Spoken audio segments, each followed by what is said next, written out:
Hello, my name is Christian Luksch. Welcome to my presentation of our real-time approximation technique for photometric polygonal lights. Photometric light sources use measurement data to simulate the illumination of real-world luminaires. These kinds of lights are a central component in lighting design and architectural planning. In these workflows, interactivity is a huge benefit. Using real-time rendering system would be very exciting as they provide an immersive experience. However, shading from photometric area lights is currently limited. Our technique provides a suitable approximation to enable these applications. Before I continue with more details, I want to give you some more background on lighting design and the measurement procedure. In particular, far-field photometric data is used. Luminaire manufacturers conduct measurements of the radiant intensity of their products from relatively large distances, which gives the spherical function of the intensity distribution. Such measurement reports can be found as LTT or IS files. They actually do no longer allow to accurately simulate the illumination in the near field. Nevertheless, luminaire models for lighting design tools define the light emission as a polygon or a disk. This provides a practical illumination for lighting design. Here is a screenshot of Dialux Evo, where you see some linear lights on the ceiling and a floor standing lamp. It's possible to depict the luminaire shapes and its characteristic in the near field. But of course details such as caustics are absent. Actually, luminaire manufacturers try to avoid these, so ideally we get a very similar simulation. For the calculation, typically offline rendering kernels where photometric area lights can be calculated in a natural way are used. The illumination is also often baked, so the camera can be moved, but when the user moves a luminaire he has to trigger a recalculation, or the image becomes noisy for a short period. Often you mainly work in CAD viewports without any lighting. Other tools, such as AGI or Relux, are quite similar.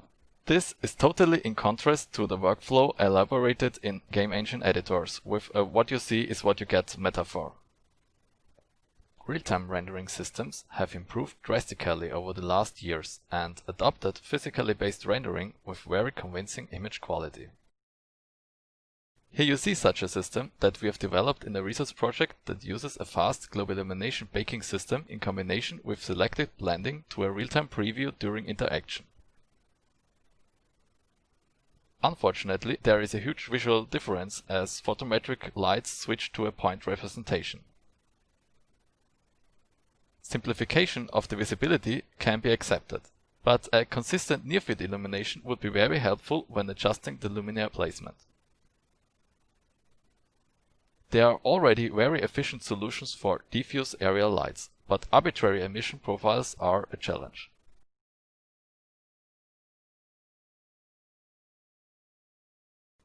So our motivation is to improve real-time rendering of photometric lights. They should have consistent illumination that allows depiction of the light emitter shape and photometric characteristics in the near field. A closed-form solution similar to existing area light shading techniques would be ideal.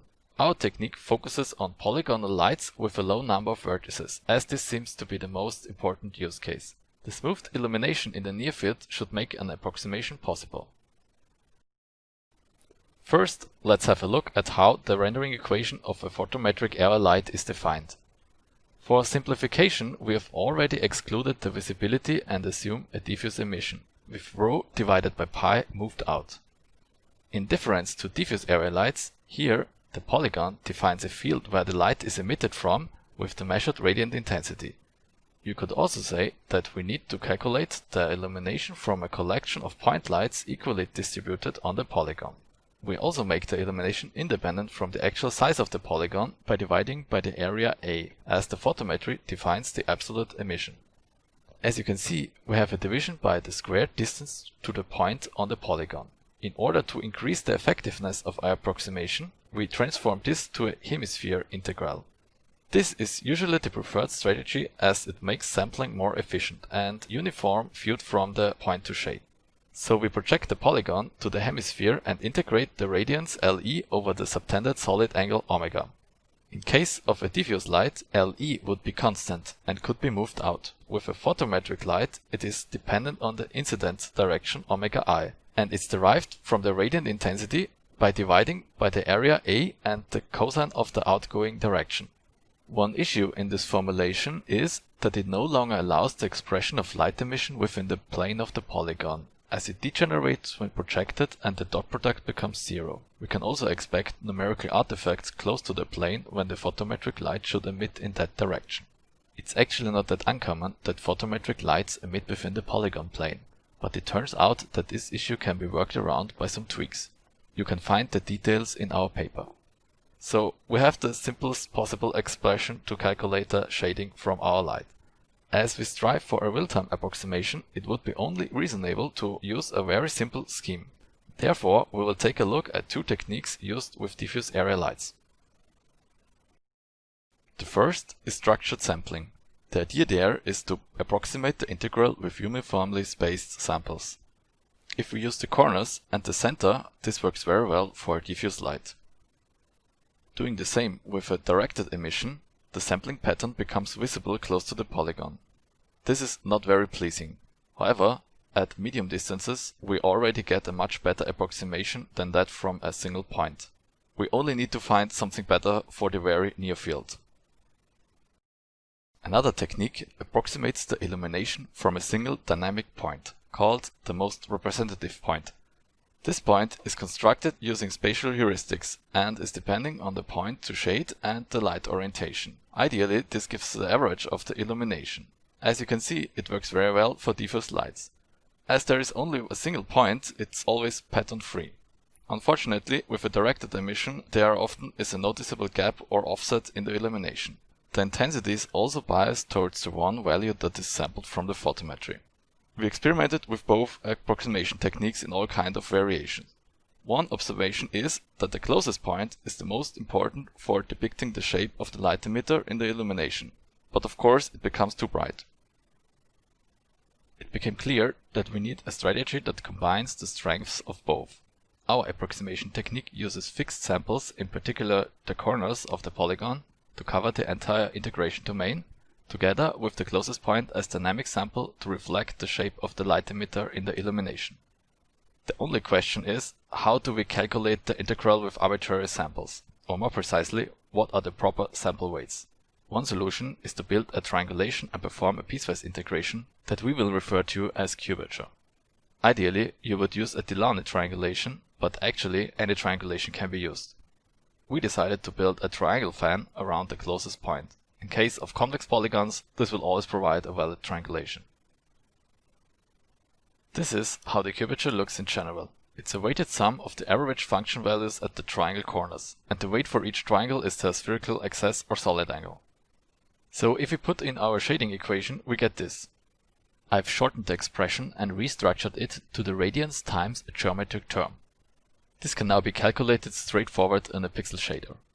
One issue that we can already expect in the geometric term is that the point at the horizon plane of x where n.omega I is 0 will no longer contribute to the approximation, and also close above the plane the radiance weights will be quite uneven.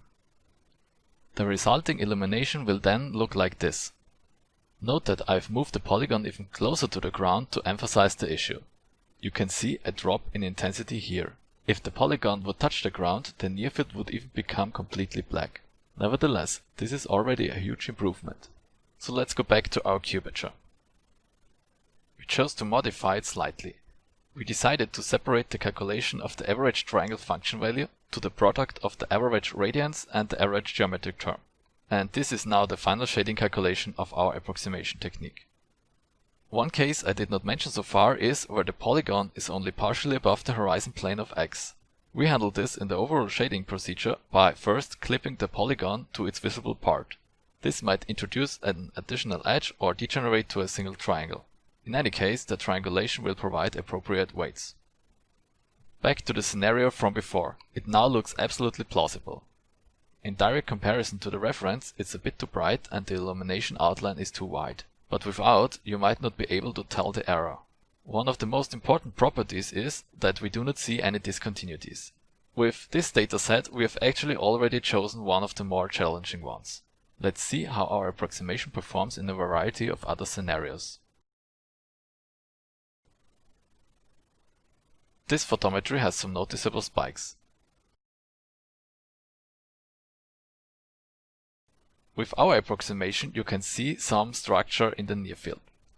This is not exactly how it should look like according to the reference, but it's not disturbing and the error is quite low.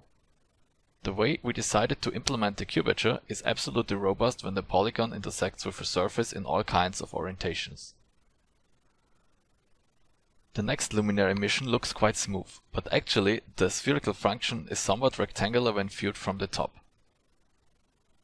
The real model would also have a linear shape and not a square, but for our evaluation we used this normalized setup. Again, the approximation works quite well and only shows very little structure, and there are no issues in any special case.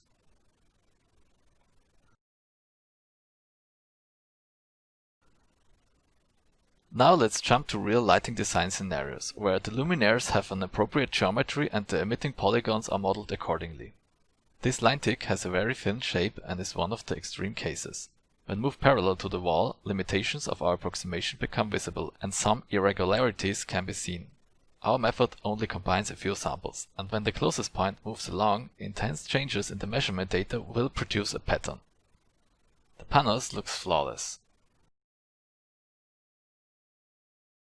Note that we here also render hard shadows using cube shadow mapping. The illumination is absolutely smooth and it's one of the best overall.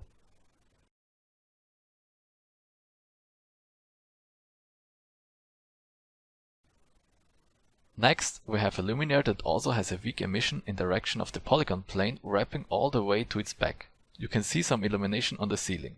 Our approximation produces a continuous illumination while the luminaire is moved through the ceiling. There are also no artifacts when intersecting the wall from the side. Our tweaks to handle the singularity that you can find in the paper do not introduce any issues. Here we are back to the slot light, the second luminaire you saw in the beginning. I delete the other two so you can see the illumination more clearly. In real scenes, texture and structure on surfaces reduce the visibility of patterns such as you could see previously. Here, the illumination does not show any conspicuity. A lighting designer would actually avoid most placements you see here. They should demonstrate the robustness of our approximation. Now we are at the luminaire model of the first dataset you saw in this video, the mirror. As you can see, it's quite detailed and the polygon that defines the light emission is actually hidden.